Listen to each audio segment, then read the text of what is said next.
তোকে বলেছি না তুই আমার রুমে কখনো আসবি না।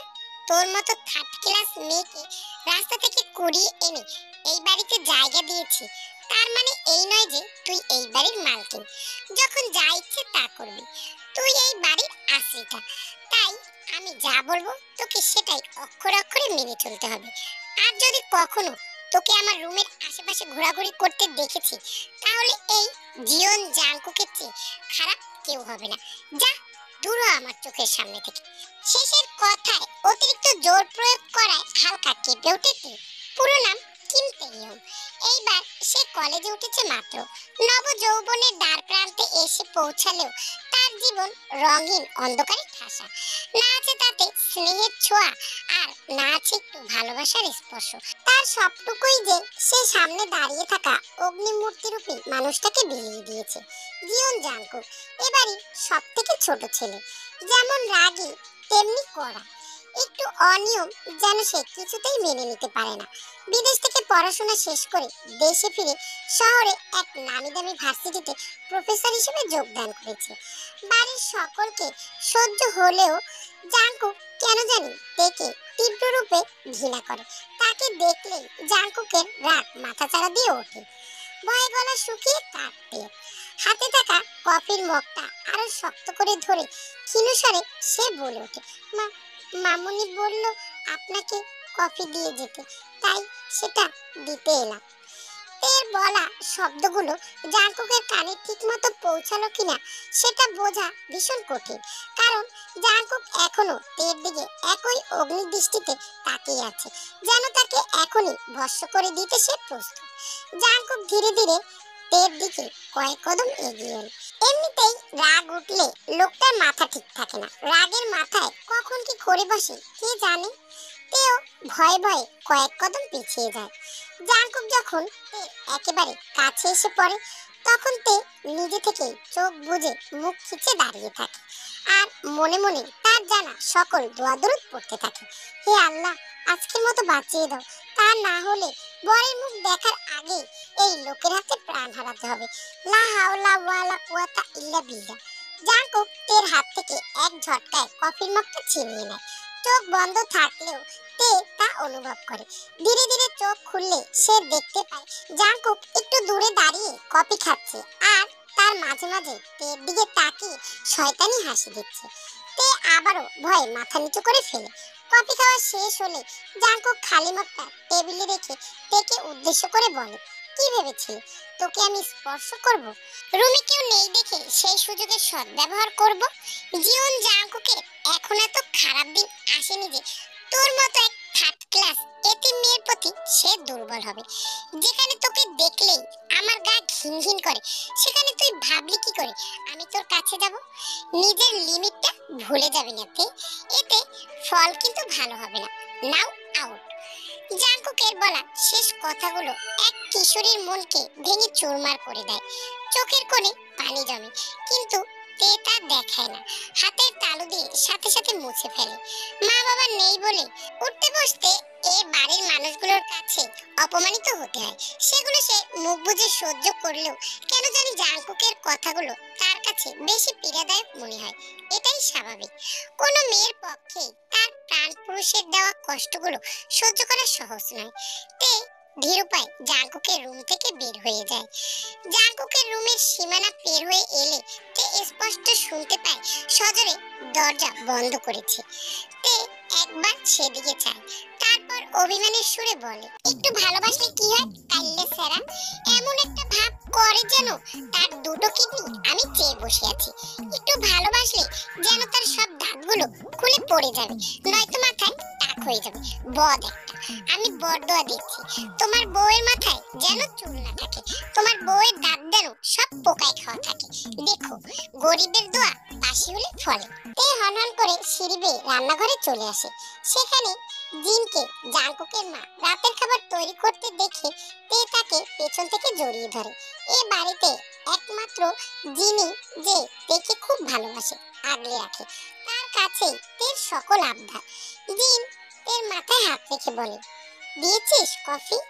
দিয়েছি, মুখ কালো করে বলল তে। বকেছে খুব?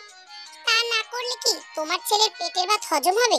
জন্মের সময় কি ওনার মুখে মধু দাওনি, নিম পাতা দিয়েছিলে নাকি? এত রাগ তার! বাপরে বাপ! তোমার ছেলে একটা অমানুষ বদমেজাজি রকচটা মাস্টার মশাই। আমাকে লুকিয়ে আমারই মায়ের কাছে আমার নামেই বদনাম করছিস? এত সাহস তোর! কলেজে উঠেই এই অবস্থা, তাহলে ভার্সিটিতে উঠলে তো আমাদের মানুষ বলেই গণ্য করবি না? নিজের ঠিক পিছন থেকে জাঙ্কুকের কণ্ঠ শুনে ভয়তের গলা শুকিয়ে যায়। সে যখনই জাঙ্কুকের নামে একটু বদনাম করে, তখনই খাটাসটা কোথা থেকে জানি উদা হয়ে পিছনে এসে তা শুনে ফেলে।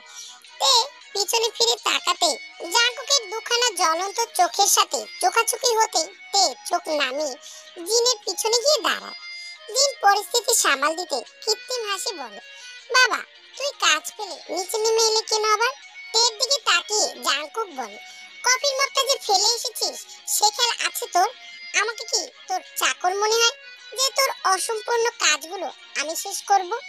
তে নিজের জিহ্বায় নিজেই কামড় বসায়। সে একেবারে ভুলেই গিয়েছিল। তারপর একটু সাহস জুগিয়ে কাঁপা কণ্ঠে বলে, ভুল হয়ে গেছে ভাইয়া, আর হবে না। এরপর থেকে আমি খেয়াল রাখবো। জাঙ্কুক একটু এগিয়ে যায় তের দিকে। এতে তে তার মামুনির আঁচলটা খামচে ধরে। আর কি যেন বললি মাত্র? আমি বদমেজাজি মাস্টার মশাই? না মানে আসলে ভাইয়া। আহ, কি করছিস এসব জাঙ্কুক? মেয়েটাকে ভয় দেখাচ্ছিস কেন? বাচ্চা মেয়ে, কি বলতে কি বলেছে এত কিছু ধরতে নেই। জিনের মুখ ঝামটা শুনেও জাঙ্কুকের তেজ কমে না। ঠিকই তেকে জিনের পিছন থেকে বের করে নিয়ে নিজের রুমে চলে যায়। সজোরে দরজা আটকে তের দিকে সে ভয়ঙ্কর দৃষ্টিতে তাকায়। ভাইয়া এভাবে আমার দিকে এগোচ্ছেন কেন? সরি, আর তোমাকে মাস্টার মশাই বলবো না, প্লিজ এবার যেতে দাও। তের কাছে এসে জাঙ্কুক তার দিকে একটু ঝুঁকে পড়ে। এতে জাঙ্কুকের তপ্ত শ্বাস তের ঘাড়ের উপর এসে পড়ে। এক অজানা শিহরণ বয়ে যায় তার সারা শরীরে। জানিস মাস্টার মশাইরা তাদের অবাধ্য স্টুডেন্টের সাথে কি করে? তে নির্বিকার দৃষ্টিতে তাকিয়ে থাকে জাঙ্কুকের দিকে। জাঙ্কুক একটু মুচকি হেসে নিজের স্টাডি টেবিল থেকে একটা স্টিলের স্কেল নিয়ে আসে। হাত পাত। তে পাথরের মতো দাঁড়িয়ে থাকে, প্রতিবাদও করে না, মাপও চায় না। তের এই অনর অবস্থা দেখে জাঙ্কুক জোর করে তের একটি হাত নিজের কাছে টেনে বেশ কয়েকটা বাড়ি মারে তার হাতে। দুধে আলতা চামড়ায় লম্বালম্বি কয়েকটা লাল দাগ ফুটে ওঠে। অসহ্য যন্ত্রণায় তের চোখ দিয়ে পানি গড়িয়ে পড়লেও সে মুখে কোনো শব্দ করে না। গোংরানির আওয়াজ পেলে হয়তো জাঙ্কুকের অত্যাচার আরো কয়েক গুণ বেড়ে যেতে পারে। এই ভয়ে তে ঠোঁটে ঠোঁট চেপে দাঁড়িয়ে থাকে। জাঙ্কুক এক সময় হাত থেকে স্কেলটা ফেলে দেয়। তারপর যে হাত দিয়ে সে তেকে আঘাত করেছে সেই হাত দিয়ে দেয়ালে সজোরে কয়েকটা ঘুষি মারে। এতে জাঙ্কুকের হাতের চামড়া ফেটে রক্ত পড়তে থাকে। তে দ্রুত জাঙ্কুকের আঘাতপ্রাপ্ত হাতখানা নিজের কাছে নিয়ে বলে, পাগল হয়ে গেছো তুমি ভাইয়া? কি করছো এসব? তে নিজের ওড়না দিয়ে জাঙ্কুকের হাতখানা পেঁচিয়ে দ্রুত পায়ে ফার্স্ট এড বক্সটা আনতে যায়। কিছুক্ষণ পর ফার্স্ট এড বক্সটা নিয়ে এসে তুলা দিয়ে চেপে রক্ত পড়া বন্ধ করতে থাকে তে। তের কাজের ফাঁকে জাঙ্কুক এক দৃষ্টিতেই তাকিয়ে থাকে। হালকা বাতাসে তের এলোমেলো চুলগুলো দোল খাচ্ছে। সেই সাথে ওড়না না থাকায় তের উন্মুক্ত বুক বড়ই আকর্ষণীয় লাগছে জাঙ্কুকের কাছে। কেমন একটা ঘোর কাজ করছে তার দু চোখে। এক সময় জাঙ্কুক তের গালে হাত দিয়ে তাকে নিজের দিকে তাকাতে বাধ্য করে। জাঙ্কুকের এমন ব্যবহার তের কাছে একদম নতুন। জাঙ্কুক তের খুব কাছে চলে আসে, নিজের ঠোঁট জোড়া তের ঠোঁটের সাথে জুড়ে দিয়ে গভীর চুম্বনে লিপ্ত হয়। তে প্রথমে নিজেকে ছাড়ানো ভীষণ চেষ্টা করে, কিন্তু পেরে না ওঠায় এই ব্যর্থ চেষ্টা ছেড়ে দেয়। প্রায় 5 মিনিট পর জাঙ্কুক তেকে ছেড়ে জোরে জোরে শ্বাস নিতে থাকে। কেন জানি তের ভীষণ খুশি লাগছে মনে। তার ভালোবাসার মানুষও তাকে ভালোবাসে, তা না হলে এই স্পর্শ কেন করবে সে? তে চঞ্চল নয়নে জাঙ্কুকের দিকে একবার তাকায়। গায়ের রং শ্যামলা হলেও ছেলেটা দেখতে এক কথায় সুদর্শন। জাঙ্কুক কিছু না বলে বিছানা থেকে উঠে কিছু টাকা এনে তের দিকে ছুঁড়ে মারে। এতে তের মুখের হাসি মিলিয়ে যায়। তে অবাক হয়ে একবার জাঙ্কুকের দিকে আরেকবার টাকার দিকে তাকাচ্ছে। এগুলো কিসের টাকা ভাইয়া? আর আমাকেই বা কেন দিচ্ছ? আমার হাতে ব্যান্ডেজ করার জন্য আর আমার একটু চাহিদা মেটানোর জন্য তোর পারিশ্রমিক। ভাবিস না আমি তোর প্রতি দুর্বল, তাই তোকে কাছে পেয়ে কিস করে বসেছি। যৌবনে এমন একটু আধটু ভুল হতেই পারে। এখন এই টাকাগুলো তোর, আর ভুলে যা আমাদের মধ্যে যা হয়েছে। তে চোখ পানিতে ভরে ওঠে। সে তো ভেবেছিল এটা জাঙ্কুকের ভালোবাসার স্পর্শ, কিন্তু বাস্তবতা আসলে সম্পূর্ণ উল্টো। তে চুপচাপ চলে যেতে নিলে পিছন থেকে আবারও জাঙ্কুকের ডাক পড়ে, কাল আমার কয়েকজন বন্ধু আসবে বাসায়। যদি দেখি তুই তাদের সাথে ঢলাঢলি করেছিস, তাহলে তোর একদিন কি আমার একদিন বলে দিলাম। অবশ্য তোর মতো মেয়েদের তো এসবই কাজ। যাই হোক, ঘর থেকে কাল এক পাও বেরোবি না। বাথরুমে শাওয়ার ছেড়ে মেঝেতে বসে অঝোর ধারায় কাঁদছে তে। শাওয়ার থেকে পড়া পানির ফোঁটা কাপড় ভেদ করে তার শরীরকে ভিজিয়ে দিচ্ছে, কিন্তু সেদিকে তার খেয়াল নেই। বুকের মাঝে উদ্ভব এক জ্বলন্ত অগ্নিকুণ্ড তার ভিতরটা পুড়িয়ে ছারখার করে দিচ্ছে। পানিতেও যেন তা নিচ্ছে না। এক সময় তে শ্বাস ভারী হয়ে আসে, দৃষ্টি ঝাপসা হয়ে একটু একটু করে অচেতন হতে থাকে।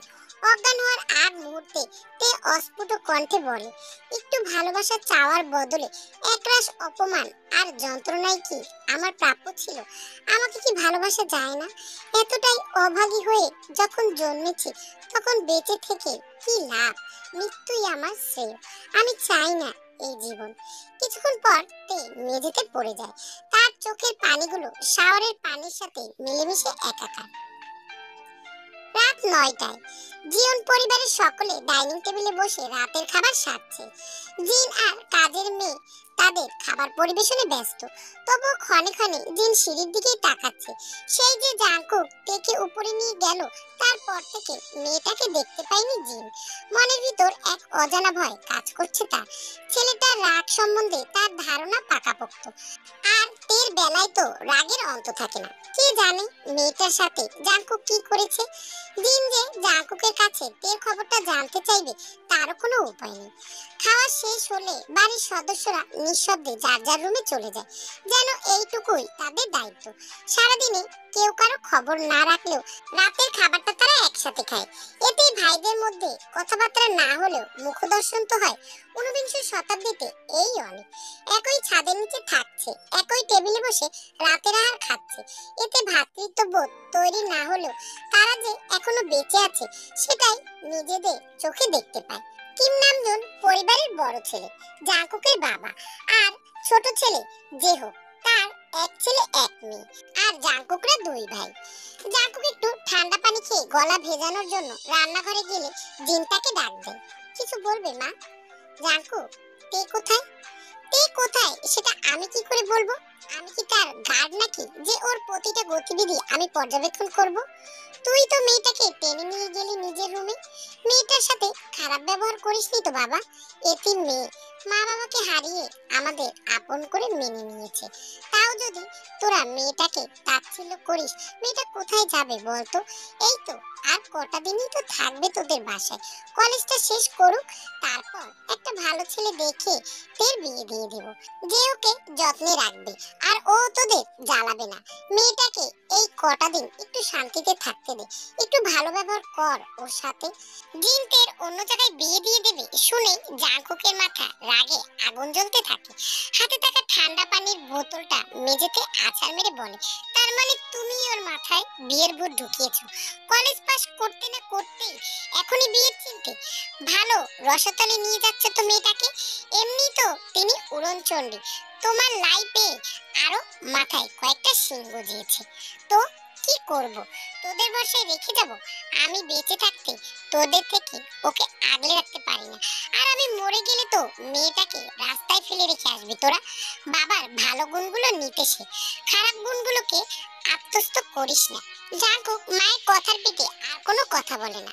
রাগে গজগজ করতে করতে বড় বড় পা ফেলে উপরে চলে যায়। দোতলায় উঠে তের ঘরের দরজায় কয়েকবার টোকা দেয় জাঙ্কুক, কিন্তু ভিতর থেকে কোনো সাড়া পাওয়া যায় না। এবার জাঙ্কুকেরও দুশ্চিন্তা শুরু হয়। এক ধাক্কায় ঘরের দরজা খুলে, কিন্তু ভিতরে তেকে দেখতে পায় না। এক সময় তার কানে ভেসে আসে পানি পড়ার শব্দ, তার মানে তে বাথরুমে আছে।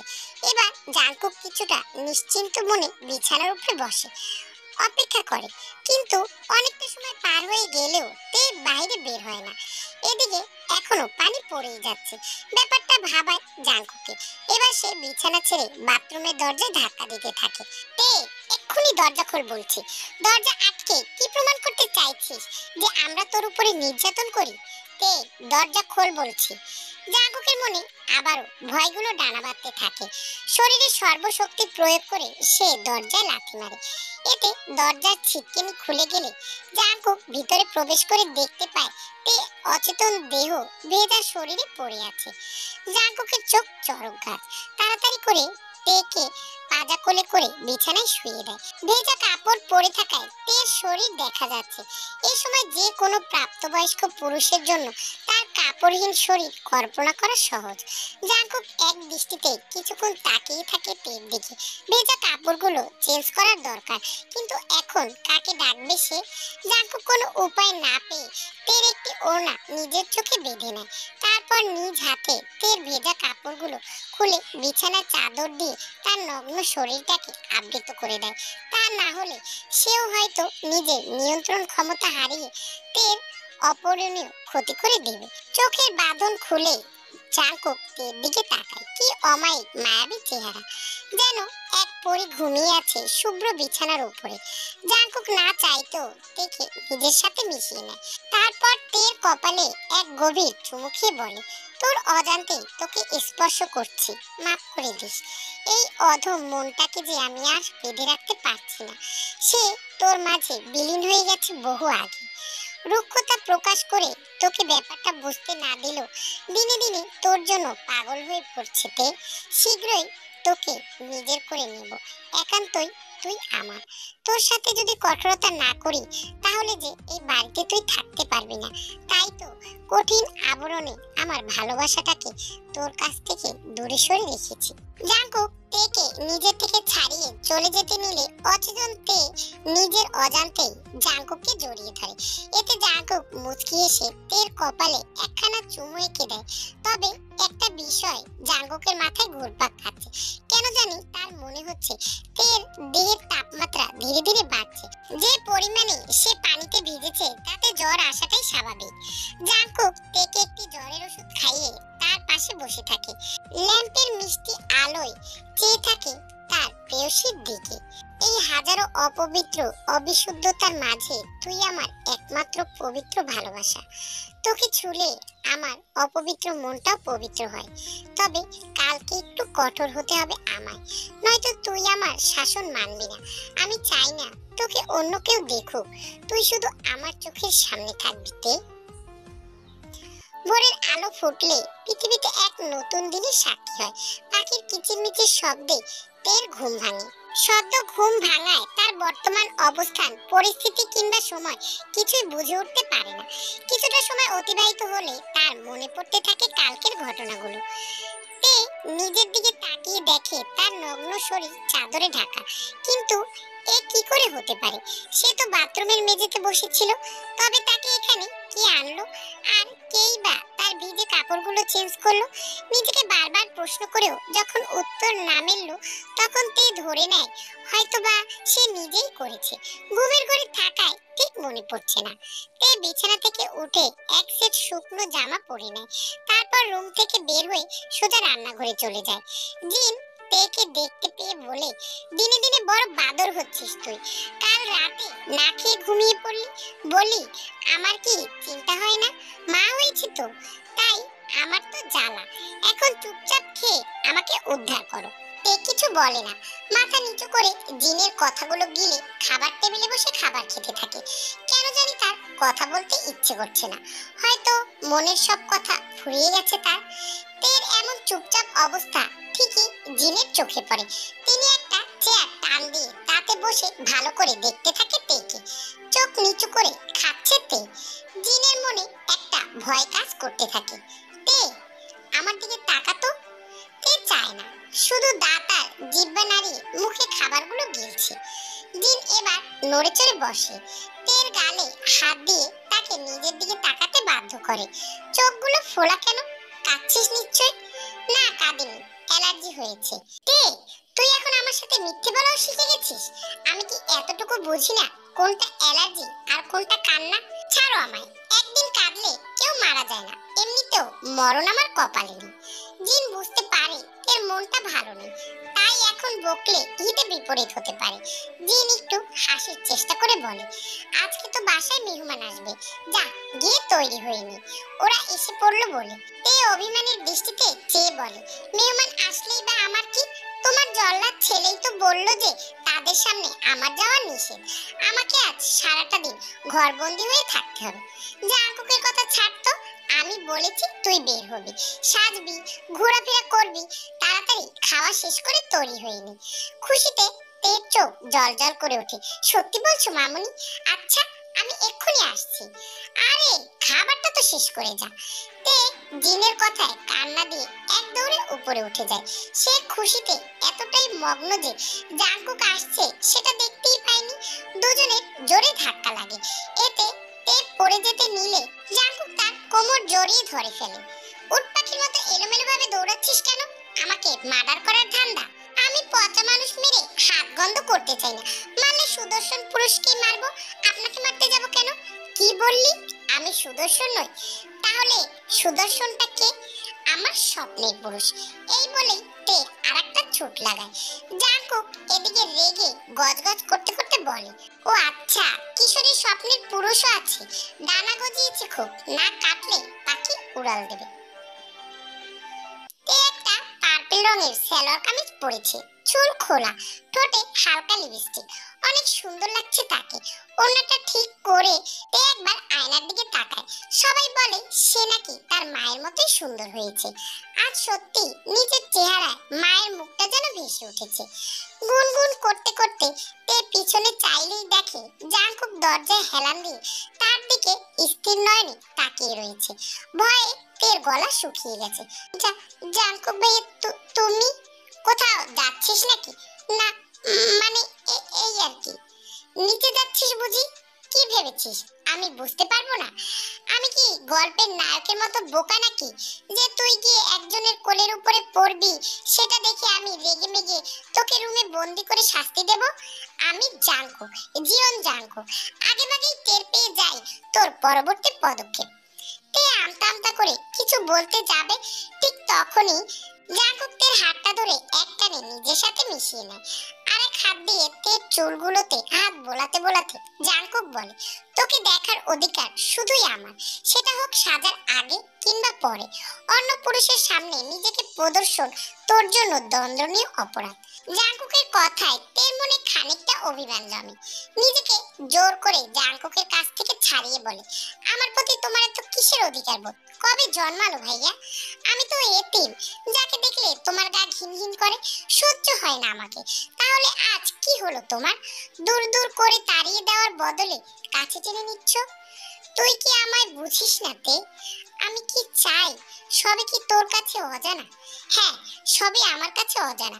আমি কিছুই জানতে চাই না, দরকার নেই আমার তোমাকে। চলে যাও তুমি আমার জীবন থেকে। যাব না আমি, কি করবি করিনি। তের রাগ তখন চরম সীমায়। এমতো অবস্থায় রাগ ওঠাটাই স্বাভাবিক। এই জীবনে যে তাকে নিজের কাছে বিন্দুমাত্র ঘেঁষতে দেয়নি, কাছে গেলে নাক ছিটকিয়েছে, আজ হঠাৎই বা কেন এত ভালোবাসা উতলে উঠলো? জাঙ্কুক তো কখনোই তের ভালোবাসার দাম দেয়নি, দেয়নি তার অপ্রকাশিত অনুভূতিগুলোর মর্যাদা। তাহলে এবার তেও দেবে না। তার যা মন চায় সে তাই করবে। তে অত শত না ভেবে হন হন করে রুমের বাইরে চলে যায়। জাঙ্কুকের চিৎকার করে ডাকার শব্দ তার কানে গেলেও তে পিছন ফিরে চায় না। ক্রোধে যেন তার চোখ অন্ধ হয়ে গেছে। তাই হয়তো জলজ্যান্ত এক মানুষকে তার সামনে থাকার পরেও তে দেখতে পায়নি। সজোরে ধাক্কা লাগার কারণে তে আর অচেনা ছেলেটি মেঝেতে পড়ে যায়। ব্যথার চোটে তের ঘোর ভাঙে। ভুলটা যে তারই সেটা সে বুঝতে পারে। তাড়াতাড়ি করে মেঝে থেকে উঠে তে ছেলেটার দিকে হাত বাড়িয়ে দিয়ে বলে, সরি ভাইয়া, আমি আসলে দেখতে পাইনি। ব্যথা পেয়েছেন মনে হয় অনেক, দুঃখিত, মাফ করবে। হঠাৎই এক মায়াবী কণ্ঠ শুনে ছেলেটা তের দিকে তাকায়। অদ্ভুত সুন্দর মেয়ে, যার রূপের বর্ণনা করা দায়। রূপের সৌন্দর্যে অন্যান্য সুন্দরী রমণীর মতো নয়। তার চেহারা অনেকটা খুঁত থাকলেও যেন খুঁতগুলোই তাকে নিখুঁত করে তুলেছে। বেশ কিছুক্ষণ এভাবে তাকিয়ে থাকার পর ছেলেটা তের হাত ধরে উঠে দাঁড়ায়। চোখের চশমাটা ঠিক করে ঠান্ডা কণ্ঠে বলে, না না ঠিক আছে, চলতে ফিরতে এমন একটু আধটু হয়েই থাকে। আমি ইয়োনো, কিন্তু আপনাকে তো ঠিক চিনলাম না। আমার নাম। তে নিজের নামটা বলতে যাবে ঠিক তখনই তার পিছ থেকে এক শক্ত পুরুষালী কণ্ঠ বলে ওঠে, ওর নাম তে। মুহূর্তের মাঝেই তে বুঝতে পেরে যায় পিছনে তার জম জাঙ্কুক দাঁড়ানো। কিছুক্ষণ আগে সাহসিকতার সাথে জাঙ্কুকের মুখে মুখে তর্ক করলেও এখন ভয়ে তার বুক কাঁপছে। আরে দোস্ত, কখন থেকে খুঁজছি তোকে, কোথায় ছিলি? আর উনি তোর কি হন? তে আমার, আমি ওনার ছোট বোন। তে তড়িঘড়ি করে উত্তর বসিয়ে দেয় জাঙ্কুকের কথার পেটে। জাঙ্কুকে তের দিকে কটমট করে তাকালো, তে গায়ে লাগালো না, বরং বিস্তর হাসি এসে তার গায়ের জ্বালা বাড়িয়ে দেয়। অনেক সুন্দর দেখতে তোর বোনকে, আমার সাথে বিয়ে দিয়ে দে, কোনো যৌতুক নিব না রে। ইউনো ফিসফিসিয়ে জাঙ্কুকের কানে কানে এই কথাগুলো বলে। এতে জাঙ্কুকের রাগের পরিমাণ আরো বেড়ে যায়। তবুও নিজেকে সংযত করে চাপা গলায় তেকে বলে, রান্নাঘরে গিয়ে আমাদের দুজনের জন্য কফি বানিয়ে নিয়ে আয় যা। তে বাধ্য মেয়ের মতো রান্নাঘরের দিকে পা বাড়ায়। চলে যেতে দিলি কেন তোর বোনকে? আর একটু থাকতো, প্রাণ ভরে দেখতাম। হালার পুত, নজর ঠিক কর, ও আমার বোন না, হবু বউ। আর তোর হবু ভাবি আমার সাথে রাগ করেছে, তাই আমার বোন বলে পরিচয় দিয়েছে। রাগ করলে কেউ বোন হয়ে যায়? আলবাত হয়ে যায়, তুই বুঝবি না, জীবনেও তো একটা রিলেশন করিসনি, বুঝবি কি করে? তোদের মতো কতগুলো শেয়ালের জন্যই তো পারিনি, কাউকে পছন্দ হলেই টেনে নিয়ে চলে যাস। প্রেমের ব্যাপারে তোর ভাগ্য অনেক খারাপ ইউনো। প্রেমের আশা ছেড়ে বিয়ে করে নি, তা না হলে বউ জুটবে না কপালে। বাড়ির কাজ সারতে সারতে আজ একটু দেরি হয়ে গেছে, বলতে গেলে এখন অনেক রাত। তে ছাদের দেয়াল ঘেঁষে দাঁড়িয়ে আছে, হালকা বাতাসে তাকে ছুঁয়ে যাচ্ছে। মন যতই খারাপ থাকুক, প্রকৃতির কাছে এলে তের মন ভালো হতে বাধ্য। একমাত্র পৃথিবী তাকে বোঝে, না হলে পৃথিবীর মানুষ বড়ই স্বার্থপর, তারা কেবল তেকে ব্যবহার করে। কেউ ব্যতিক্রম নয় তার এই ভাবনায়। হঠাৎ ছাদের দরজা বন্ধ হওয়ার শব্দ কানে এলে তে ভয় ভয় পিছন ঘুরে তাকায়। অগ্নিমূর্তি জাঙ্কুককে দেখে সে বিস্মিত হয় না, কারণ সে এটা আগেই ধারণা করেছিল। জাঙ্কুক তের কাছে এসে বলে, এক্ষুনি ছাদের দেয়ালের উপরে উঠে দাঁড়া। দাঁড়াতে গিয়ে পা পিছলে পড়ে গেলে কেউ তো আমাকে ধরবার মতো নেই, তোকে দাঁড়াতে বলেছি আমি। তে কোনো কথা বাড়ায় না, জাঙ্কুকের কথা মতো অতি কষ্টে দেয়ালের উপরে উঠে দাঁড়ায়। কিন্তু কয়েক ইঞ্চি দেয়ালে ব্যালেন্স করে দাঁড়াতে তার ভীষণ কষ্ট হচ্ছে। ভাইয়া, আমার হাতটা ধরো, পড়ে যাবো তো আমি। জাঙ্কুক কোনো কথা না বলে তের পা জড়িয়ে তাকে কাঁধের উপরে ফেলে হাঁটা দেয়। তে তো নামার জন্য অধৈর্যের মতো হাত পা ছোড়াছুড়ি করছে। কোথায় নিয়ে যাচ্ছ আমায়? নামাও বলছি, গেলেই দেখতে পাবে। জাঙ্কুক চিলেকোঠার ঘরে পা রাখতেই তে হকচকিয়ে ওঠে। সারা জীবনের অবহেলায় পড়ে থাকা ঘরটাকে কেউ অপরূপ বিন্যাসে সাজিয়েছে। চারদিকের ধুলা, অপ্রয়োজনীয় জিনিসপত্র সরিয়ে পরিষ্কার করা, তারপরে মোমবাতি আর গোলাপের পাপড়ি দিয়ে সাজাতে মানুষটার কষ্ট কম হয়নি। অন্ধকার রুমে একমাত্র আলোর উৎস মোমবাতিগুলো। তে অবাক চোখে চারদিক পর্যবেক্ষণ করার পর জাঙ্কুকের দিকে তাকায়। জাঙ্কুক একটু মুচকি হাসি দিয়ে তাকে কোল থেকে নামায়। তারপর তের কানের কাছে মুখ বাড়িয়ে হাসকি কণ্ঠে বলে, পছন্দ হয়েছে? তে তখনও বিস্ময়ের চরম শীর্ষে। জাঙ্কুক তার জন্য এসব করেছে? এতদিন তো তে শুধু গল্পেই পড়েছে, যখন পড়েছে তখন দীর্ঘশ্বাস ছেড়ে ভেবেছে, ইস, আমার জীবনেও যদি এমন এক মুহূর্ত আসতো। আজ স্বয়ং সেই মুহূর্ত তার জীবনের দরজায় কড়া নাড়ছে। এসব তুমি করেছো? জি ম্যাডাম। কার জন্য? আমার হবু বউয়ের জন্য। জাঙ্কুকের মুখ থেকে হবু বউ শব্দটি বের হওয়ার সাথে সাথে তের মুখে অন্ধকারে ছেয়ে যায়, চোখে পানি টলমল করতে থাকে। মনে হয় এই বুঝি টুপ করে দু এক ফোঁটা পানি গড়িয়ে পড়বে তার গাল বেয়ে। তে মুখটা অন্যদিকে ঘুরিয়ে তুষ্ট কণ্ঠে বলে, ওহ তাই তো, এত সাজসজ্জা তো কোনো ভাগ্যবতীর কপালেই জুটবে। আমার তো ভাগ্যটাই খারাপ। আমাকে এখানে কেন এনেছো? তাকে নিয়ে আসবে, আমাকে এগুলো দেখিয়ে লাভ কি? তের অভিমানী সুর জাঙ্কুকের মনে দোলা দেয়। তের কথায় কথায় রাগ করার অভ্যাসটা জাঙ্কুকের ভীষণ পছন্দ। একগাল হেসে তের দুকাঁধে হাত রেখে বলে, চোখে চোখ রেখে কথা বলতে হয় জানিস না, ম্যানার্স শিখিসনি নাকি? তে সেই মুহূর্তে জাঙ্কুকের দিকে তাকিয়ে বলে, এই নিন, তাকালাম আপনার দিকে, এখন বলুন কি বলবো, কেন আনলেন এখানে আমাকে? এমনি। তে গা জ্বলে যাচ্ছে রাগে। জাঙ্কুক যদি বয়সে তার থেকে বড় না হতো তাহলে আজ তের হাতে বেধড়ক মার খেত জাঙ্কুক। আজ বয়সের জন্যই সে বেঁচে গেল। তে নিজের কাঁধ থেকে ঝাড়া দিয়ে জাঙ্কুকের হাত সরিয়ে বলে, থাকুন আপনি আপনার হবু বউকে নিয়ে, আমাকে সব আদিক্ষেতার মাঝে জড়াবেন না। এই বলে তে চলে যেতে নিলে জাঙ্কুক তার হাত ধরে ফেলে। তারপর এক হেঁচকা টানে তাকে নিজের বুকের সাথে মিশিয়ে নেয়। জাঙ্কুকের ঘনিষ্ঠ স্পর্শ পেয়ে তের মন আরো কিছুটা অশান্ত হয়ে পড়ে। এই বুকে সে ছাড়া অন্য কোনো নারী মাথা রাখবে না, রাখতে পারে না। তে এবার হাউমাউ করে কাঁদতে শুরু করে। আপনি অনেক খারাপ জাঙ্কুক ভাইয়া, অনেক খারাপ আপনি, আমাকে একটুও বোঝেন না, শুধু আমাকে কষ্ট দেন। অস্পষ্ট শব্দগুলো বুঝতে জাঙ্কুকের বেশি সময় লাগে না। তেকে সোজা করে দাঁড় করিয়ে জাঙ্কুক তার আঙুল দিয়ে তের ঠোঁটের উপরে চেপে ধরে। আর একটাও কথা না, আজকে রাতটা আমি তোর কাঁদার শব্দ শুনে নষ্ট করতে চাই না। তোর ঠোঁট দিয়ে শুধু আজ আমার নামই বের হবে, আর কিচ্ছু না। মানে? জাঙ্কুক তার পকেট থেকে একটি ছোট্ট বক্স বের করে একটি আংটি বের করে। তারপর সেটা খুলে তের সামনে হাঁটু গেড়ে বসে, আমায় বিয়ে করবি তে? তে নিজের চোখ কান কিছুই বিশ্বাস করতে পারছে না। সে কি সত্যি দেখছে নাকি সবই মোহ? জাঙ্কুক নিজে তাকে ভালোবাসার বন্ধনে আবদ্ধ করতে চাইছে। তে কাঁপা কণ্ঠে বলে, জাঙ্কুক ভাইয়া, ভাইয়া না, শুধু জাঙ্কুক, বল বিয়ে করবি? বেশি সময় নিস না, তুই না চাইলে অন্য মেয়েকে খুঁজতে হবে। আফটার অল বিয়ের বয়স পার হয়ে যাচ্ছে। করব, তোমাকেই বিয়ে করব, তোমাকে ছাড়া আর অন্য কাউকে বিয়ে করব না। আরে হতচ্ছাড়ি আনরোমান্টিক মেয়ে, জড়িয়ে ধরে বলতে হয় জানিস না, তাড়াতাড়ি জড়িয়ে ধর আমায়। আর হ্যাঁ, কপালে চুমু খেতে ভুলিস না। তে সাথে সাথে জাঙ্কুককে জড়িয়ে ধরে চুমু খায় তার গালে, গালে না ঠোঁটে। ইস না, আমার লজ্জা করে।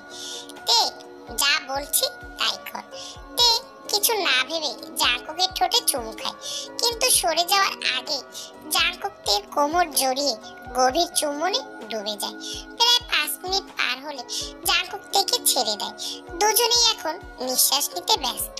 জাঙ্কুক খানিকটা নেশাভরা দৃষ্টিতে তের দিকে তাকিয়ে বলে, তে আমার না ইয়ে পাচ্ছে। এই ইয়েটা আবার কি? বাসর আর কি? আমরা অবিবাহিত, বিয়ের আগে এইগুলো কি বলছো তুমি? চল না, আজ রাতেই বিয়েটা সেরে ফেলি, তারপর বাসরও। আমি নিজেকে কন্ট্রোল করতে পারছি না, কখন কোন অঘটন ঘটিয়ে ফেলি, পরে কিন্তু আমাকে কোনো দোষ দিতে পারবি না। আমার ডিএনএ গুলো বড্ড লাফালাফি করছে। কাজের সামনে পাশাপাশি বসে আছে জাঙ্কুক আর তে। তের হাতটা জাঙ্কুক শক্ত করে ধরে রেখেছে, যেন কোনো মতেই সে পালাতে না পারে। এতটা জোরে চেপে ধরায় তে ব্যথা পায়। সেটা কানে কানে জাঙ্কুককে জানালেও সে পাত্তা দেয় না। একেবারে কাজী বিয়ে পড়ানো শেষ হলে তবেই জাঙ্কুক তেকে ছাড়ে, না হলে তের বিশ্বাস নেই। বিয়ের মাঝে হুট করে দাঁড়িয়ে হয়তো বলতো, জাঙ্কুক ভাইয়া, কাউকে না জানিয়ে আমি তোমাকে বিয়ে করব না। কাজী সাহেবদের কাছ থেকে দোয়া নিয়ে জাঙ্কুক তেকে কোলে তুলে সেখান থেকে বের হয়ে আসে। জাঙ্কুকের আকস্মিক এই কাজে তে ভীষণ লজ্জা পায়। তার গাল দুটো রক্তবর্ণ ধারণ করে। কোন রকমে জাঙ্কুকের সাথে মুখ গুজে সে ঘাপটি মেরে বসে থাকে। রাস্তায় প্রায় সকলেই তাদের দিকে অদ্ভুত দৃষ্টিতে তাকিয়ে আছে। এটা তে না দেখলেও আন্দাজ করতে তার কষ্ট হয় না। এক সময় না থাকতে পেরে সে ফিসফিসিয়ে জাঙ্কুককে বলে, আপনি কি আমাকে নামাবেন? সকলে কেমন করে তাকিয়ে আছে, তাকাক, আমি নিজের বউকে কোলে নিয়ে হাঁটছি, অন্যের বউকে ভাগিয়ে আনিনি। তে আর কিছু বলার সুযোগ পায় না। কাজে অফিস থেকে জাঙ্কুকের বাড়ির দূরত্ব খুব একটা বেশি না, এই 10 মিনিটের রাস্তা। এতটুকু সময় জাঙ্কুক দিব্যি তেকে কোলে নিয়ে হাঁটছে। বউয়ের ভার যদি নিতেই না পারে তাহলে এই জিম করে তৈরি করা বডির মূল্য কি? বাড়ি ফিরতেই তের চোখ চরক গাছ, সামনে জিম দাঁড়িয়ে আছে। মুখে হাসি। এত কিছুর পরও হাসি। সে তো ভেবেছিল জিন আন্টি তাকে দোষারোপ করবে, সকলের মতো বলবে তে হয়তো জাঙ্কুককে তাবিজ করে নিজের জালে ফাঁসিয়েছে। জাঙ্কুক তেকে ছেড়ে দেয়, তারপর মায়ের কাছে গিয়ে বলে, মা তোমার বৌমাকে সাজিয়ে রুমে পাঠাও, আমি অপেক্ষা করছি। এই বলে জাঙ্কুক নিজের ঘরের দিকে পা বাড়ায়। এর মধ্যে লজ্জা ভয় দুটোই কাজ করছে। কোনো মতেই সে জিনের চোখের দিকে তাকাতে পারছে না। হয়েছে, আর লজ্জা পেতে হবে না, আয় তোকে তৈরি করে দিই। মামুনি, মামুনি না, মা বলবি, মা বলবি আমার। জিনের ধমক শুনে তে চুপ মেরে যায়। জিন জাঙ্কুকের আনা লাল কাতান শাড়ি পরিয়ে দেয় তেকে, তারপর নিজের হাতে তাকে সুন্দর করে সাজায়। বাহ, ভারী মিষ্টি লাগছে আমার ছেলের বউকে। আজ রাতে স্বামী যেমন চায় তেমনি করে থাকবি। আর হ্যাঁ, আমার কিন্তু বছর ঘুরতেই নাতি চাই, আগেই বলে দিলাম। তে লজ্জার হাসি হাসে, মুখে কিছু বলে না। দুধের গ্লাস হাতে তে জাঙ্কুকের ঘরে প্রবেশ করতে তার চোখে পড়ে সুটমদেহী এক পুরুষের দিকে। খালি গায়ে ফুল ছড়ানো বিছানার উপরে বসে আছে সে। তেকে দেখতে পেয়ে সে উঠে আসে তার দিকে। তের হাত থেকে দুধের গ্লাসটা কেড়ে নিয়ে এক নিঃশ্বাসে সবটা খেয়ে ফেলে। তুমি তো ভালোই রাক্ষস জাঙ্কুক ভাইয়া। ভাইয়া বললি স্বামীকে? সরি সরি, মুখ ফসকে বেরিয়ে গেছে। তে জানিস বাসরাতে কেন দুধ খেতে হয়? মানে এই আর কি, মানে জানিস। তাহলে দেরি কেন বউ, কাজ শুরু করি। তে কথা বলার ফুসরত পায় না, তার আগে জাঙ্কুক তেকে কোলে তুলে বিছানায় শুইয়ে দেয়। বাকিটা ওই যে তোমরা যেটা ভাবছো ওইটাই, আমি আর কি বলবো, তোমরা তো সবই জানো।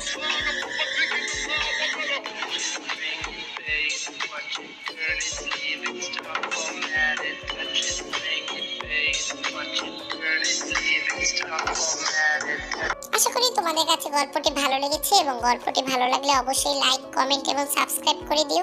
সবাই ভালো থেকো, আল্লাহ হাফেজ।